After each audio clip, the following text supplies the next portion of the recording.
So when I'm inviting you to engage in communication self-reflection, I'm asking you to become that conscious witness who has the power to unlearn all communication habits, to replace them with your authentic expression, and to notice how your communication can get you closer or further apart from the kinds of relationships you want to have in your life. I don't like to argue, so I say nothing and fume for days. How do I set boundaries without sounding like a jerk?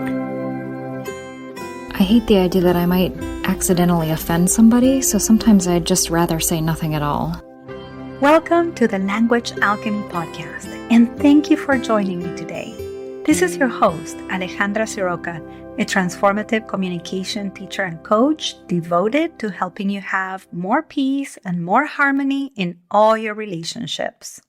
Thank you so much for being here, and whether this is your first or your 70th time, I'm grateful you're listening to this podcast episode, because in this episode, I like to talk about something that if you put it into practice on a regular basis, your communication will bring you the kinds of relationships you long for in your personal and your professional life. Today, I am going to talk about the importance of communication self-reflection, and I'm going to teach you 3 practices that you can start right away to reflect on your communication. Last week, I shared that the fall and winter months are an auspicious time to go within and engage in introspection. And if you are in the Southern Hemisphere right now and you're going through spring and summer, this episode will still be useful for you because during the last months of the year, we all have celebrations in which we get together with family or friends that perhaps you only see at this time of the year. Well, I'll be talking about communication reflection practices within the context of gathering with family or friends towards the end of the year. Just know that these practices are beneficial all year round. In the United States, where I live, one of these celebrations is Thanksgiving. Families and groups of friends spend from 1 to 3 or 4 days together.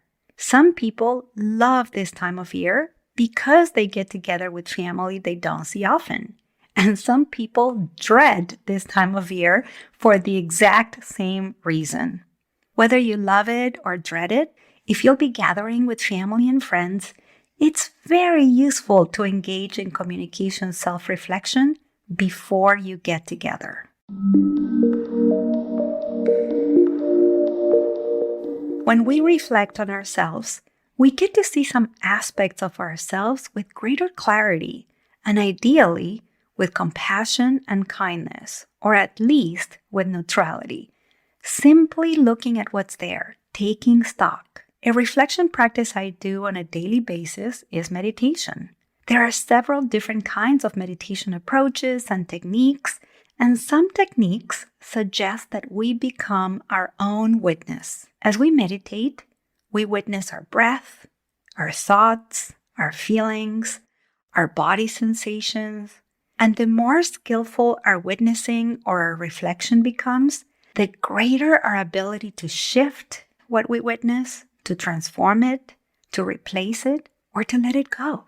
Likewise, in transformative communication, I teach people to observe or witness several aspects of their communication. You've probably heard me say, if you've been following me for a while, that your language and the way you use it to communicate is the most powerful tool you have that shapes your life, all your relationships, and our whole world. So having the ability to practice communication self-reflection in time will increase your capacity to transform your communication, to replace communication patterns that no longer serve you, or to let go of the ways of communicating you've learned that are no longer in alignment with your values or your vision for yourself or the world. So when I'm inviting you to engage in communication self-reflection, I'm asking you to become that conscious witness who has the power to unlearn all communication habits, to replace them with your authentic expression, and to notice how your communication can get you closer or further apart from the kinds of relationships you want to have in your life.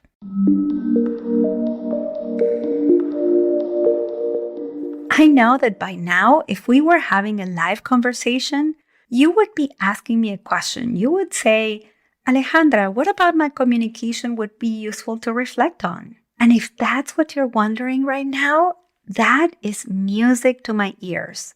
Not because you're asking me that question, but because you are already understanding that if you spend most of your time observing, witnessing, and reflecting on how others communicate with you, instead of devoting the time and space to reflect on your own communication, then you're going to have a hard time because you can't control how others communicate, for one. And for two, if you keep wanting others to communicate with you in ways that you would prefer, then you're doing yourself a disservice. You're not allowing yourself to keep growing, evolving, or making choices that are life-affirming and respectful of you. If you want more satisfaction, more fulfillment, more understanding, more compassion in your relationships, then you need to reflect on your communication and you need to find out what your communication is bringing forth. So that question, what about my communication would be useful for me to reflect on, already lets me know how conscious you are that you have the choice and the ability to keep learning, to keep growing, to keep evolving in order to bring forth what your loving heart longs for. So now I will answer that question.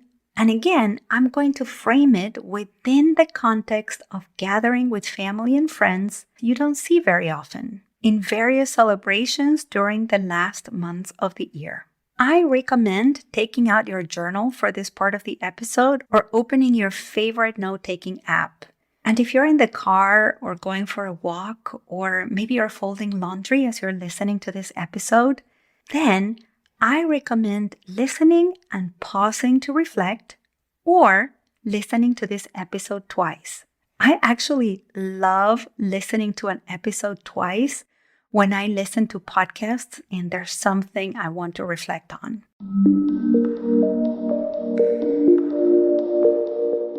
So here we go. As you prepare to gather with family and friends, reflect on what you usually talk about when you get together with them. Do you talk about your life, sports, music? Do you talk about deep and profound ideas and experiences? Do you talk about superficial things? What do you talk about when you gather with family and friends? And is what you talk about giving you the kinds of relationships you want to have with them? Is it nourishing for you to talk about these topics? Is it boring? Do these topics give you a sense of connection? Do they give you a sense of emotional safety? Do they give you a sense of authenticity? Do they give you a sense of confidence? Do they give you a sense of togetherness? Reflect on all that. A dear student of mine shared with me that after engaging in this kind of communication self-reflection, she noticed that she was the one keeping the interactions with her family on the surface, while she complained to her friends that her family didn't care about her life. Once she became aware of what she talked about with her family, she started sharing with some family members about what was really going on for her. And they showed up for her. They showed up with love, understanding, and a lot of care. So take a moment right now and reflect on what it is that you talk about when you gather with your family or friends.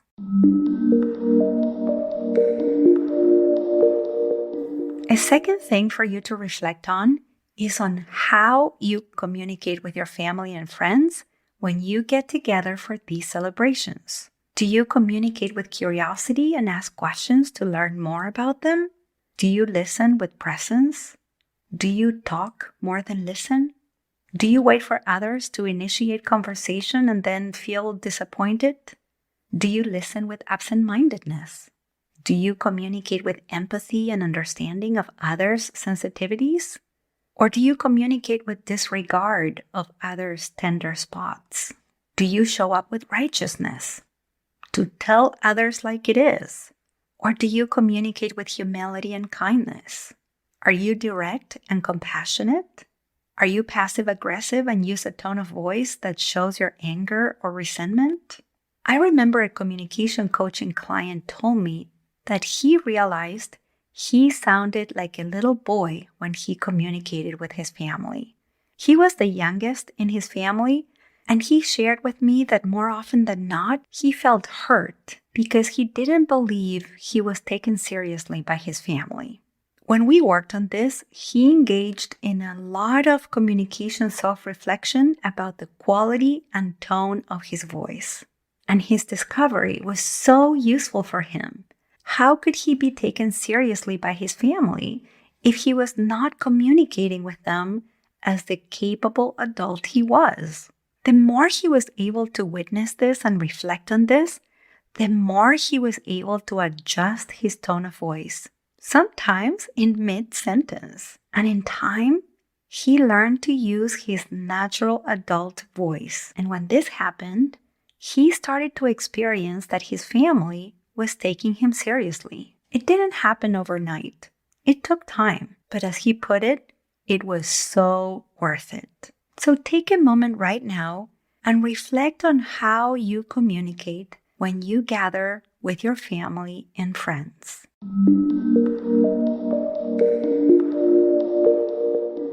A third thing that's important to reflect on when it comes to your communication is your intention. What's your intention when you gather with friends and family? Do you have an intention, or do you simply go to spend time with them and kind of see what happens? Do you consider how you intend to relate to them? What you'd like to learn about them? What relational values you'd like to fulfill for yourself? Is your intention to have fun, to connect at a deep level, to be real, to show up as a supportive and open-hearted member of your family? Is your intention to be guarded, to initiate unnecessary conflict, to stoke the fire in an argument, to shame someone because of their beliefs? Is your intention to have no boundaries and then feel trapped that people are dumping all their problems on you? So be your own witness and notice your intention. But please, do this with compassion and kindness, or at least with neutrality, simply looking at what's there, taking stock. I worked with a couple who didn't used to enjoy spending time with their families. They told me what so many of my clients tell me, that their families were very conservative and close-minded. Then, during our work together, when they were ready to reflect on their communication, they realized that when they visit family, they had no intention whatsoever. So when their family asked them about something that mattered to them, they kind of didn't know what to do, what to say. And what they started to see was that they would change the subject.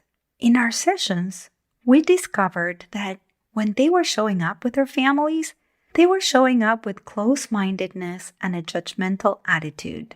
They believed their families couldn't handle conversations about topics that my clients were passionate about. Once they became intentional about how they wanted to show up with their families, my clients were able to have the humility and the courage to have healthy conversations about difficult topics. And they even found a lot of common ground with several members of their family. This made their family get-togethers more pleasant and more meaningful. So take a moment and reflect on the intentions you would like to have when you gather with family and friends.